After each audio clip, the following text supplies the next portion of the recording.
लोगों को करा चुका था अपने वीडियोस में, और जब हमने प्रैक्टिस सेट किया था इसके तो भी ये क्वेश्चंस उसमें दिए गए थे, तो ये क्वेश्चन तो आप लोगों ने कर ही दिया होगा। What will be the value of के, एफ एक्स कंटिन्यूस फंक्शन दिया हुआ है 0 to 2 में। तो इसमें करना कुछ नहीं था, you just need to integrate it from 0 to 2, जो रेंज दिया हुआ है। किसको इंटीग्रेट करना है, के इंटू एक्स को dx, और ये इंटीग्रेशन फ्रॉम 0 to t, जैसे आपको पता है कि सभी प्रोबेबिलिटीज़ का सम कितना होता है 1, उसी तरह कंटिन्यूस फंक्शन में from 0 to what ever the interval is given, वहाँ तक सभी प्रोबेबिलिटीज़ का जो एरिया आता है वो 1 आता है। आप लोगों ने डिस्ट्रीब्यूशन में ये सारी चीज़ें पता पड़ी होगी। सो बस यही करना था, इसको इंटीग्रेट कर दो k² by 2 then 0 to 2 equal to 1। it implies k multiply by k2 square means 4 divided by 2 minus 0 equal to 1 means that is 2k equal to 1, it implies k equal to 1/2। तो मुझे बहुत खुशी है कि कई लोगों ने ऐसा भी कहा है कि सर आपके वीडियोस में से काफ़ी क्वेश्चन आए हुए हैं। सो ये तो बहुत अच्छी बात है, और इसीलिए वो वीडियोस बनाए गए थे ताकि आप लोगों के लिए वो हेल्पफुल रहे। सो ये तो बस ऊपर वाले की मेहरबानी की कुछ क्वेश्चन उसमें से आ गए। ठीक है, तो चलिए देखते हैं नेक्स्ट क्वेश्चन क्या आया हुआ था आपके एग्ज़ाम में। ये वेरिएंस ऑफ ए एक्स आया हुआ था। ठीक है, सो वेरिएंस ऑफ ए एक्स क्या आता है, आप सभी को पता है, it is nothing but A square into variance of x. ठीक है, अगर यहीं पर एक्सपेक्टेड वैल्यू ऑफ एक्स पूछा होता तो it is nothing but A into expected value of X, ये आता है। और variance of X A X के लिए आपके पास क्या था, A square into variance of X. ये सब चीज़ें डायरेक्ट रिजल्ट थी। नेक्स्ट जो मेमोरी बेस्ड क्वेश्चन है वो ये है कि if F X equal to zero, अगर F X equal to zero कोई इक्वेशन है, इसमें हैविंग ट्रिग्नोमेट्रिक एक्सपोनेंशियल और लॉगरिथमिक फंक्शन है उनमें, तो क्या then the equation F X equal to zero, उन equation F X equal to zero को क्या कहा जाता है, क्वाड्रेटिक नहीं, पॉलिनोमियल नहीं, ट्रांसेंडेंटल कहा जाता है। ठीक है, अलजेब्राइक इक्वेशन भी नहीं कहा जाता। तो आप लोगों को ये पता होगा क्योंकि हमने किए हुए थे, एक टॉपिक का नाम ही था transcendental equation, solution to transcendental equation. उसमें आप लोगों ने देखा होगा कि हम इस तरह के क्वेश्चन कर रहे थे, equal to zero, cos x plus e raise to the power x equal to zero, इस तरह के क्वेश्चन हमने किए थे न्यूमेरिकल मेथड से, जैसे बाइसेक्शन हो गया फिर, या फिर रेगुलर फाल्सी मेथड से, ये सारे क्वेश्चन कर रहे थे ट्रांसेंडेंटल इक्वेशंस के लिए। तो इसी पे बेस क्वेश्चन आ गए थे कि डेफिनेशन वाइज कि अगर किसी एफ एक्स में ये लॉगरिथमिक फंक्शन या ट्रिग्नोमेट्रिक फंक्शन हो तो उनको क्या कहा जाता है। अभी इसका डिस्कशन ही चल रहा था कि ए और बी अगर कांस्टेंट है, एक्स और वाई रैंडम वेरिएबल है, then expected value of A x plus B y, ये क्या आएगा। तो हम ऑलरेडी मैं बता चुका कि expected value of A X क्या होता है, A into expected value of X, and expected value of अगर A x plus B Y करेंगे तो expected value of A into expected value of X plus B into expected value of Y. तो ये आपका answer आ जाएगा option C. ठीक है, ये एक और क्वेश्चन आया था कि if population consist of all real number, तो रियल नंबर कितने होते हैं, इनफाइनाइट होते हैं, तो आपका जो ये पॉपुलेशन क्या हो जाएगा, इनफाइनाइट पॉपुलेशन। बहुत सिंपल सिंपल क्वेश्चन आए हुए थे, बेसिक चीज़ें अगर आपको पता होगी तो पता लग जाएगा।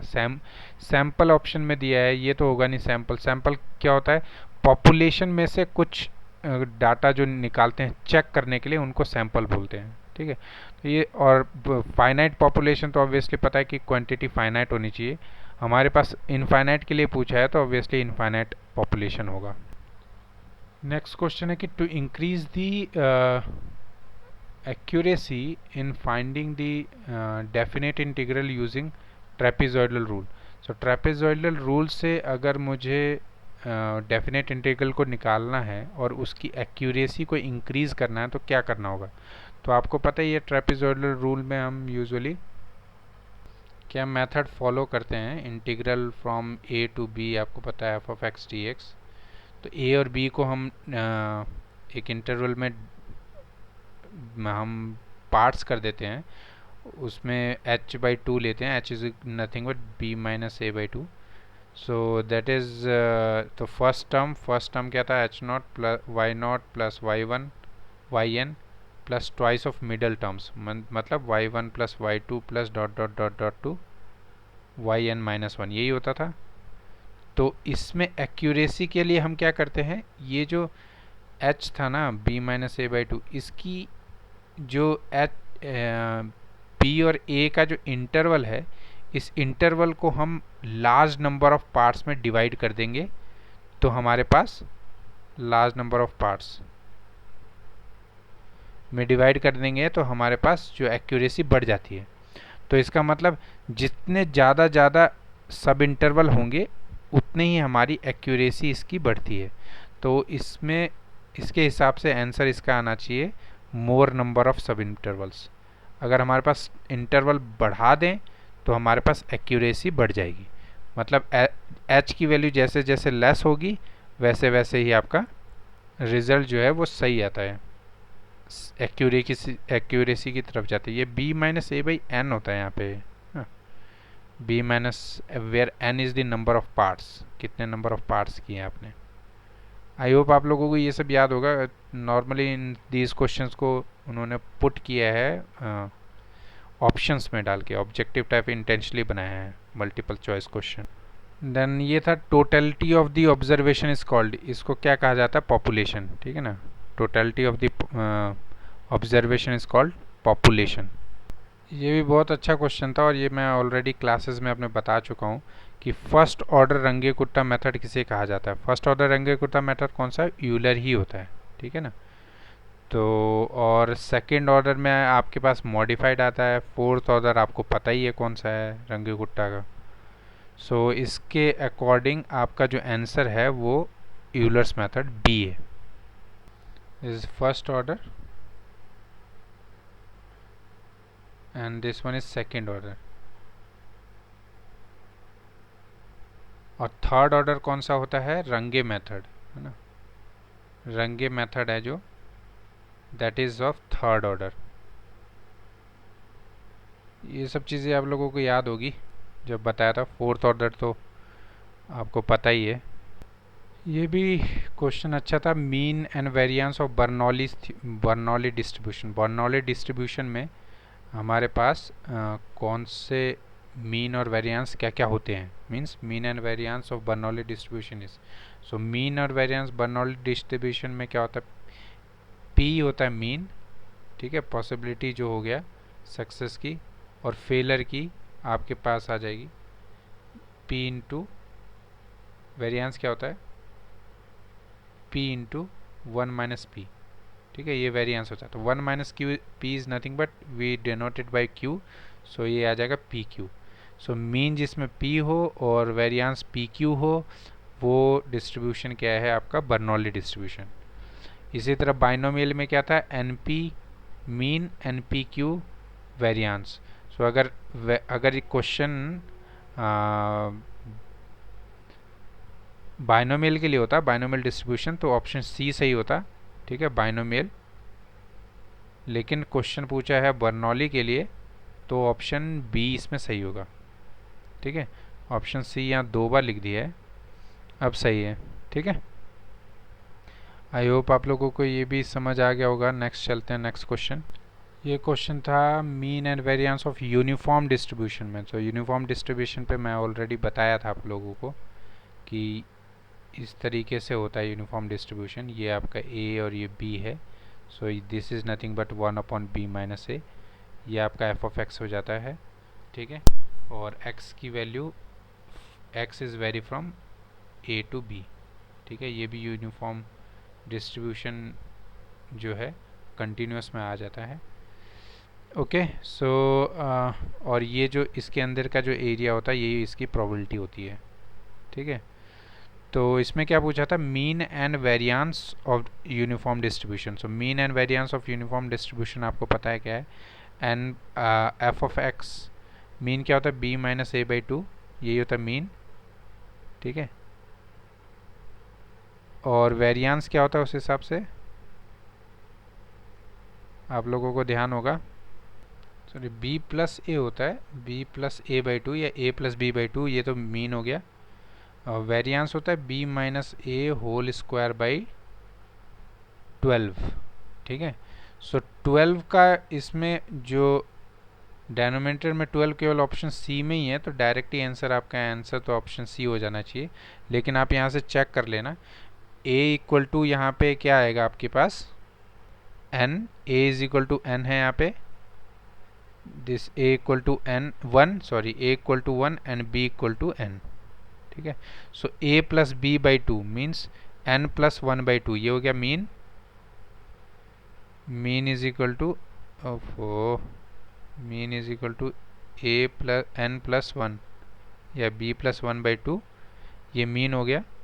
और वेरिएंस में क्या आ जाएगा आपके पास, b माइनस, ऐसे देख लो यहाँ से, b is nothing but n minus 1 whole square by 12, ऐसा आना चाहिए था। लेकिन यहाँ पे वो ऑप्शन मैच नहीं हो रहा है।